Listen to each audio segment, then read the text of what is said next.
BNP ক্ষমতায় এলে অতীতের তুলনায় ১০০ গুণ বেশি উন্নয়ন হবে, সঙ্গে এলাকায় শান্তিও প্রতিষ্ঠিত হবে, এমনটাই জানিয়েছেন বিএনপির স্থায়ী কমিটির সদস্য ও সাবেক প্রতিমন্ত্রী সালাউদ্দিন আহমেদ। আগামী ফেব্রুয়ারির প্রথম সপ্তাহ বা দ্বিতীয় সপ্তাহে যে নির্বাচন হবে, দয়া করে আপনারা সবাই ধানের শীষের পক্ষে রায় দিন, ভোট দিন। বিএনপি সরকার প্রতিষ্ঠা করবে বলেন জনগণের উদ্দেশ্যে।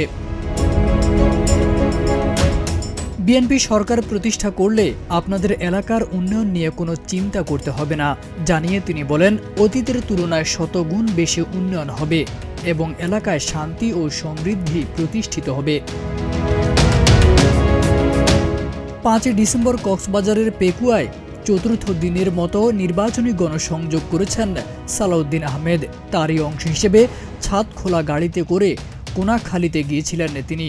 সেখানে এসব কথা জানান বিএনপির এই নেতা। তারেক আজিজ খান, প্রজন্ম 24।